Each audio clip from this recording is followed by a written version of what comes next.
not only support deporting illegal immigrants. These are legal immigrants. Why don't you let me finish talking, Catherine? Because you interrupted me, and I'm I going was to finish saying what I have to say. Not only want to hear it. In the No. past 4 days, President Trump has done more than Biden did in 4 years. That's the reality. We're talking Then about they'll go military- elsewhere, but they're not going to stay here. All right, guys. They're Mexican nationals. We're gonna But leave they're it not there. Americans, and that's not where they're going to be. That's Catherine. not how the law works. Thank you Oh, very yes, much, it Catherine, is. for It is. Hello, everybody. Guys, let's get right into this panel. It gets pretty heated. This MAGA moron throws a complete tantrum based on just conservative right-wing lies. We'll talk about it. Let's get into it. Because not only is he threatening to deport a large portion of people who are here are illegally. He's also planning to de-document people. He is cutting off legal pathways to come here. In fact, a few minutes ago, the New York Times just reported that he is ending the parole program that allowed Ukrainians to come in here and potentially causing all of those people to lose their work authorization. And the majority of Americans, as Harry Enton reported on this network over the past couple of days, not only support deporting illegal immigrants. These and are criminals. legal immigrants. Why don't you let me finish talking, Catherine? Because you interrupted me, and I'm I going was to finish saying what I have to say. Not only do they support deporting illegal immigrants, people who have committed crimes, but they also support less immigration as a whole, which was something surprising to many people as that poll came out. In the past, It's because you scare the crap out of Americans with your propaganda constantly showing immigrants in a bad light. Constantly talking about and demonizing them, lying about them. We'll talk more about that. 4 days, This is a bait President and Trump switch. has done. This is not a bait and switch. This is the total reality. bait and You just switch. don't want to hear it. In the No. past 4 days, President Trump has done more than Biden did in 4 years. That's the reality. He continues to keep promises that he made You're to the talking American about people. reducing When the you labor talk force, about the oil and gas, he legal cut labor burdensome force. regulations Hold on one just second. in those first couple of days. In the long I term, think will help on the gas prices. Madison is pointing out that on the immigration issue, Trump ran on the most extreme of plans, right? And the American people knew that. They voted for him, yes. However, he also did, the economy was essential, maybe the central issue in this country. And again, he's done a lot of things this week. You mentioned a bunch of things that he's promised to do, but has not actually done. Yeah. But one of the other things, I mean, this conversation just reminds me that this is a flood the zone moment for the country, okay? And here's what James Carville had to say about how Democrats ought to be handling it and are handling it. Because usually people would put something out and it would be the story of the day, and then you could follow that and they'd defend the story, or people would attack it and you'd go ahead. Now he has 10 things out there. Of all of the things that you mentioned, what should the Democrats focus on?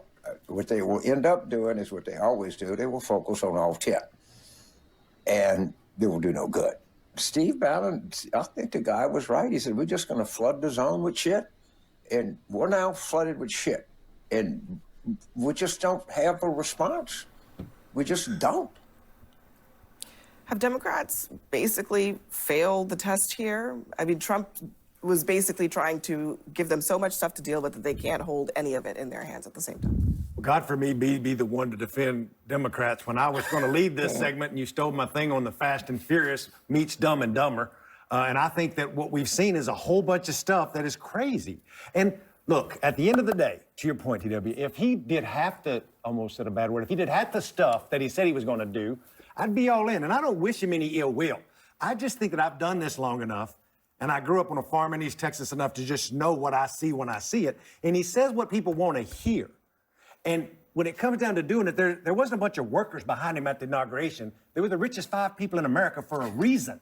And that's because he's going to take care of those folks. And maybe he takes care of some working folks well. I hope that he does. But when he don't, this is when these chickens are going to come home to roost, because there's a midterm election in less than 2 years, and we will see. But Chuck, He's also doing a lot of stuff Go ahead, just Abby. for show, okay? Let's be honest. Right, it's red meat. The flights, the deportation flights, big tweet from the press secretary today saying they're starting again.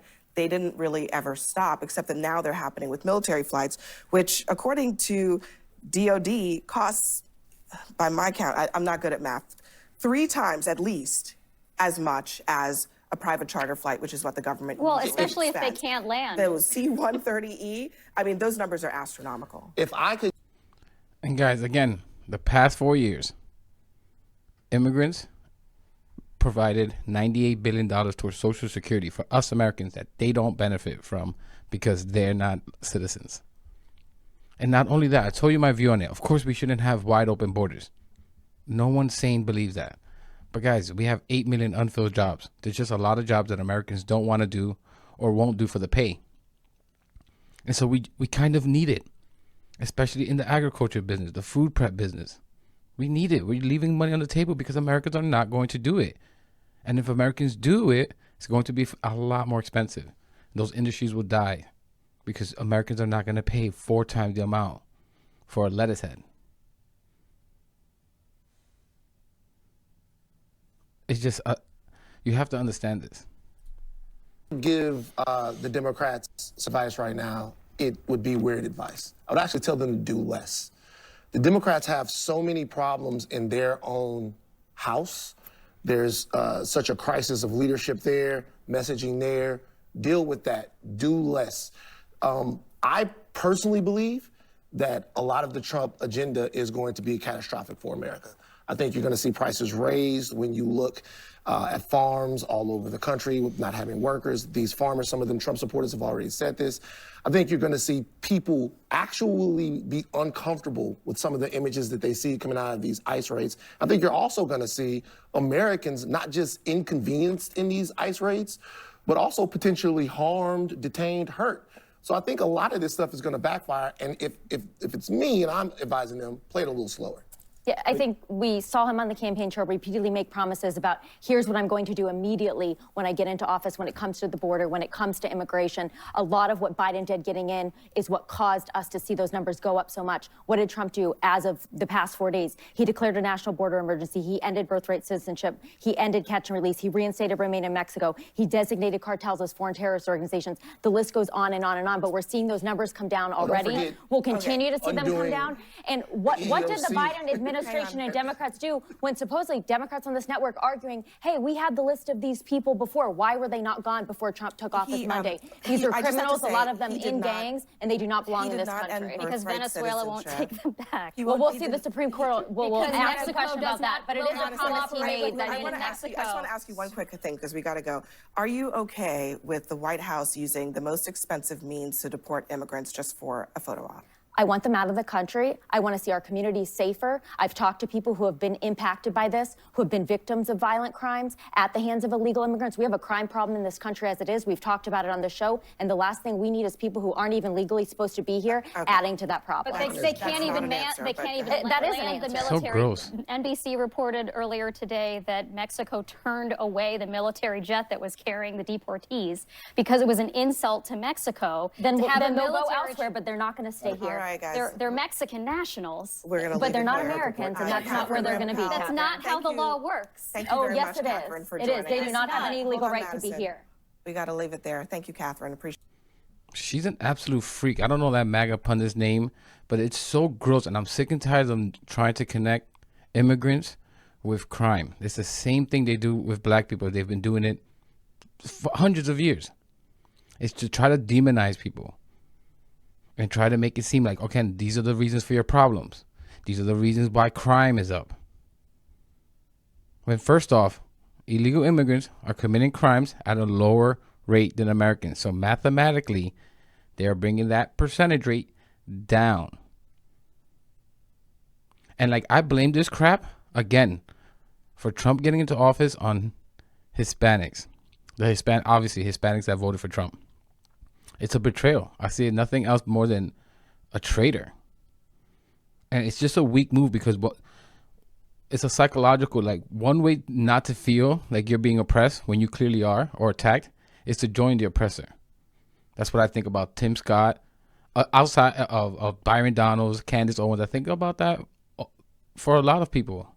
That other than it being possibly a grift and make money, you sell yourself out and you betray your own people in hopes that you won't be seen that way and you won't be oppressed. But I'm going to give you something that might shock you.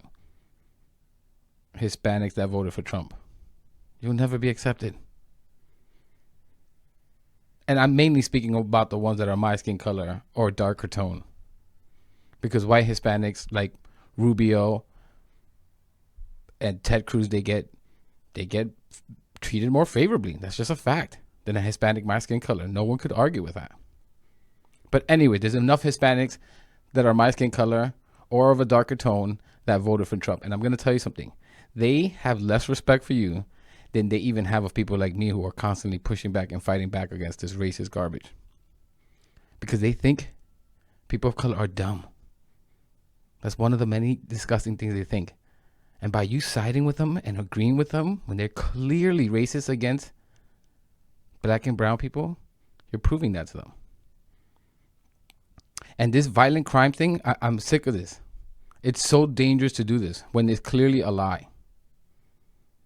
It's more dangerous than most people talk about.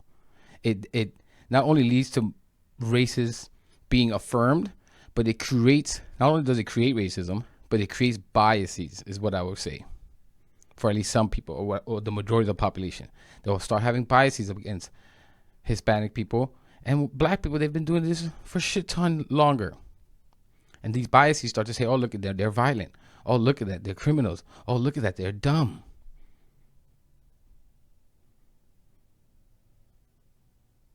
It starts perpetuating the problem, leading to less and less opportunities for black and brown people, making them just perpetuate the cycle. Because then again, if there's less opportunities and less money overall for a group of the population, there's probably going to be more crime. Find me the poorest white neighborhoods and I'll find you a shitload of crime. And it just keeps perpetuating the problem. And even poor white people don't have the same problems as a poor black person or Hispanic person, because again, just because of your skin color, poor white person, you're seen more favorably. So you may have an uphill climb, it's just not as steep as someone who's black and brown. You have to understand how this keeps perpetuating the issue. If you keep demonizing black and brown people as incompetent, as DEI hires, as dangerous, it's just going to create these biases amongst managers, supervisors, right? And leads to less and less opportunities. And someone in the comments told me, yes, there's individual racism here and there, but there's no systematic racism.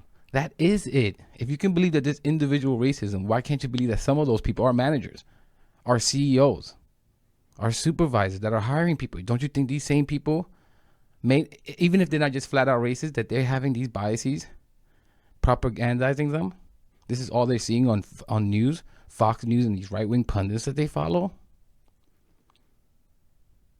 Just think about it. How black and brown people are constantly portrayed.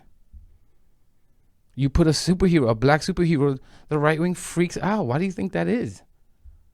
For one, it's because of racism, but for a more deeper point, it's because they expect to see black people and brown people as the criminal. And if it's a hero, it's woke.